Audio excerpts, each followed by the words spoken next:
Hey, good afternoon, traders. This is Trader Tim from EminiMind.com and getting caught up here with a kind of combination market analysis trade recap video. I've been doing a bathroom renovation here at my house, so pretty much all my time outside of trading in the morning has been taken up by that for the last week or so. But wanted to get a video out here and talk about a specific short trade from today here in the ES. Before we jump into that, let's just take a look at the bigger picture here and recap where we're at and where some levels that might be worth paying attention to. We made it into all-time highs, earlier this week, yesterday, and this little pullback that we had today is kind of pegging us right at those prior highs. At this point, just going into new highs by, we'll call it 50 points, give or take, you could justify that as not enough of a break into new highs to where the potential of a double top could form. You're really not going to know that until you come down and break the swing low down here. So sometimes when you're doing market analysis, and the idea of these videos is to help you give you some things to think about when you're doing your own analysis, so you don't have to be dependent on somebody else for trade decisions. There's observations you can make that don't always impact your individual trade decisions. So you might be swing trading, you might be day trading, you might be putting on a long-term position in a retirement account. Well, each of those strategies have some different variables that come into play. Intraday, it's helpful to know when you're opening in the morning, where is the prior day's high-low close? So when we open, where are we in relationship to that prior day's high-low close? Are we gapping up, gapping down? Where is the last swing high and swing low? So on the daily chart, we have the prior swing high back here in August, or beginning of September, and then the prior swing low way down here from earlier this month, down at like 42.60 area. So as you go intraday, you don't necessarily need to be looking at the daily chart. If you just make a couple reference points to give you an idea of, are we closer to highs or closer to lows? So if I get into a long, is there likely to be a lot of follow through? Well, when you go into brand new all-time highs, there's not going to be a lot of resistance up there. So it's usually a good idea when you first break into new highs, and even yesterday, passing on short setups because there's all this momentum pushing the market higher. And if you were down at lows, down here, like on the pullback back in the 13th of October, you've already come a fair ways off of highs, so there's a lot more upside potential. Like if we're looking at 43.50, you have to ask yourself, am I closer to all-time highs or am I closer to the prior swing low? And so those types of observations are applicable in different formats. So if you're swing trading and you're going to be just looking at daily bars, then ignore all the intraday price action. If you're day trading, make a couple references to those, daily swing highs and swing lows, but then you don't have to go too much into the daily and weekly chart and overanalyze things. When I'm trading intraday, I do find that having, a 5-minute chart or even a 15-minute chart next to my 512 tick chart that I'm placing trades on is helpful, but you don't need 20 different charts, 50 different time frames, because you're just adding more complexity than you need. So the more you can simplify your screen and your chart to just what you need for that trading approach, the easier it's going to be to place trades and not feel hesitation and all that other stuff that kind of causes you to make maybe not so good decisions or deviate from your plan. So when it comes to like adding to a bigger position in your long-term account, ignoring all the intraday stuff, just looking at the bigger picture things, and maybe taking a look at, okay, what are some of the bigger economic news announcements coming out? Well, next week we have the Fed meeting announcement on Wednesday. And so putting on a big long position up here is probably in your better interest to give it a week and see if we can get a little pullback before putting on a position that is in the direction of the current trend at current highs of that current trend. So if you look at a daily chart and you say, well, we're in an uptrend, okay, where are we along that trend? Well, we're obviously a lot closer to the top of that trend versus the bottom of that trend.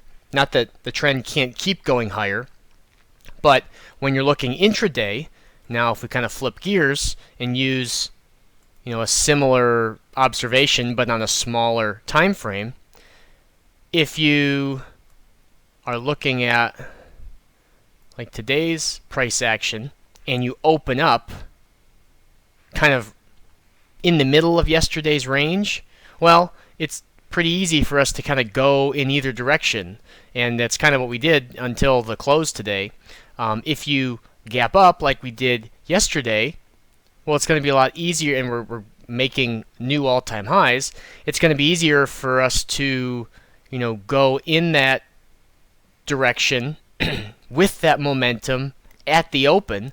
And so passing on shorts when you're up in this kind of consolidation area, because you're acknowledging that the trend leading up to today's price action is up, and then we gap up. And so, waiting for a little bit of a swing low to break. And now, since we're talking about an intraday time frame, our swing low yesterday, in the morning was kind of this candle here. You had a gap up candle and a tiny pullback, if you will. It's only dips below the prior candle. That's what constitutes it as a pullback. And then you have this little dip here where the market kind of was moving sideways, but we did kind of dip, and that kind of becomes your swing low to break to start initiating shorts. So if you keep an eye on those prior swing highs and swing lows on the general time frame that you're placing your trade. So if you're swing trading, look at the daily bars. If you're intraday trading, look at the intraday bars. Those reference points will be a lot more helpful than just doing all this market analysis and news analysis and fundamentals and everything else on a technical perspective from a completely different time frame, and then try to filter that and apply it to intraday. It can just become a big jumbled mess. So let's talk about today's trade. Good short setup if we go to the morning here. Oh, back it up. Oh, where are we down? Here, that's where we need to go. Okay. So here's this morning, and we started. You could draw a halfway back long setup. Let me link these two real quick. So drawing a halfway back long first in the morning because the first bar made kind of the low of the morning, and then after 30 minutes or so, 35 minutes, we kind of put in this high. So the direction was up in the morning. You draw from low to high. That gives you the halfway back long. So when we pulled back to that long, we didn't really get a bounce that broke a swing high. So we briefly bounced here for a minute. Didn't break the swing high, which was way up here. Sold off a little more. Lower high. So didn't break this swing high. Then once again, bounced but made a lower high. Here was the prior swing high. So there was really no long entry into here. And then we came down and broke the 61.8. So, okay, the long is now void. So once that happens, we draw up the short. So, okay, so the long broke. We did break the prior day's low.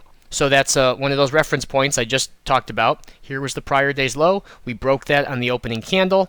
And so we were trading inside of yesterday's range. But at the open, we did have a slight indication that there was some more bearishness versus bullishness.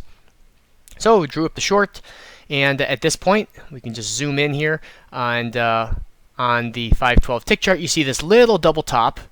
Kind of these candles line up, and then you got the dip in the middle, and just draw from that swing high down to the swing low. We broke this candle. That was the prior swing low. And the 45.70 entry was the short. And then from there, you can just draw up the next retracement, and then the next retracement to trail it down for 5 points or so. And then it kind of started going sideways and doing a whole lot of nothing. So that was the kind of the best, the one in what I had one and only short today. That was worth taking, and then we kind of slowed down and moved sideways until this little sell-off at the close. So I chose not to put on a new put position at the close because we had sold off, and I felt like on the daily chart. Now shifting gears again, a hedge is a swing trade position. So now in my analysis, I'm looking more at the daily chart and weighting those technicals versus what I'm seeing on the intraday chart. So we've got this cluster of prior highs over here, and with the Fed meeting coming up, we could get a monster sell-off into the meeting, but typically that's not the case. So I'm not ruling it out, but just going off of the last 15 years of Fed meetings, I'm not too concerned about if we do get a sell-off and I didn't have a hedge on this time, that there will never be another bounce to short. If we got a big sell-off here, I would just short the next bounce. So not a big deal. I just didn't want to pay up too much because we were already down on the day, and I typically like to put on my hedges on a market up day. So that's all I got for you today. I likely won't do a market analysis video later this week because I've got a lot going on after the morning. But if you do have questions, drop them in the comments below. You can always send me an email, tim@EminiMind.com, and I'll typically get back to you within 24 hours. So thanks everyone. Have a great rest of your week, and I'll talk to you all soon.